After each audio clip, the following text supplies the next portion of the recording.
I'm building out a watch rotation for the first time, and this S3 tradition from Vaer watches is my newest add. So I wanted to give an overview, why it made the rotation, and my experience using it as a daily driver.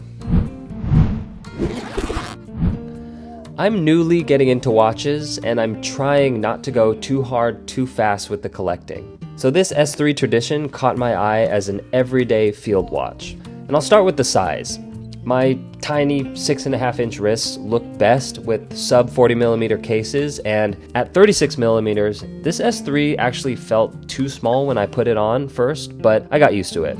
I wanted a thin and light watch anyways for everyday wear, especially as I'm getting used to wearing watches again after like decades, so something as not noticeable as possible.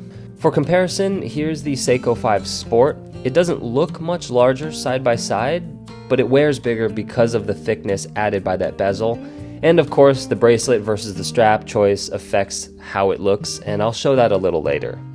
Next is looks, which is the main reason I liked the S3. Most field watches I've seen, including my dream model, have busier dials with all the hour markers and minute markers, so I actually liked the S3's simple dial, only having the 3 numeric hour markers and that oversized arrow at the 12 o'clock.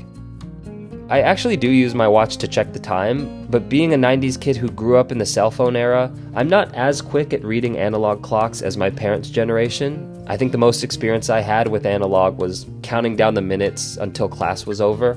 And that's all to say, I do prioritize legibility and numbered hour markers if possible, mostly so it doesn't take me like 5 seconds to read the time. I love the matte black dial with the tan hands, definitely a field watch color scheme to me. Although something I didn't like is that Vaer's watches have a tendency for that second hand to be misaligned with the markers, which I know will drive people crazy. And there's no date window either. Next were the strap options, another of Vaer's strengths. So all of Vaer's watches have 20mm quick release straps, so I tried a bunch. And I wanted to like the leather, but I would have preferred it in black. So for this watch, it was between the metal bracelet and the silicone strap. And I almost chose the metal bracelet because it made the case and watch appear larger by filling in that gap between the lugs. But I ended up daily driving the silicone strap for 2 reasons. One, it made the watch look as different as possible as the Seiko I already have. And 2, being that I plan to wear this watch a lot, silicone is comfy and I don't have to worry about it getting scratched or water damaged, and they're cheap to replace if they break, as I have read people's rubber straps tearing.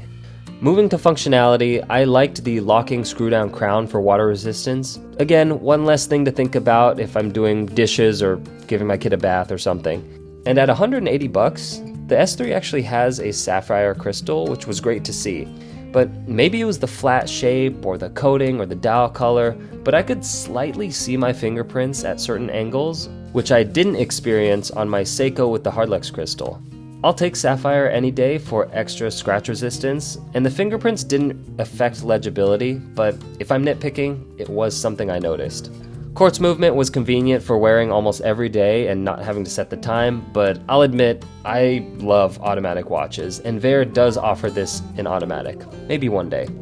And Lume Performance was fine, it was average. The S3 and S5 apparently don't quite have the performance of Vaer's more expensive watches, nor did it perform quite as well as even the Seiko in comparison. But I was never in a situation where I needed the absolute greatest Lume performance, especially on a watch this price. So final thoughts, the S3 tradition worked great as my daily driver and is currently the budget field watch in my small collection. The small 36mm case by 8.5mm thickness fit my very small wrists pretty well. The simple dial design with only 3 numeric hour markers caught my eye because similar field watches just don't quite have that. And the sapphire crystal, interchangeable straps, and screw-down crown at $180 was pretty reasonable, considering I wear this watch like 5 to 6 days a week and I'm not terribly careful with it. It's an everyday watch and it's been holding up fine. Anyways, comment below if you want a response or have suggestions on watches I should try out. I am a newbie. And subscribe for new videos on Sundays. Thanks!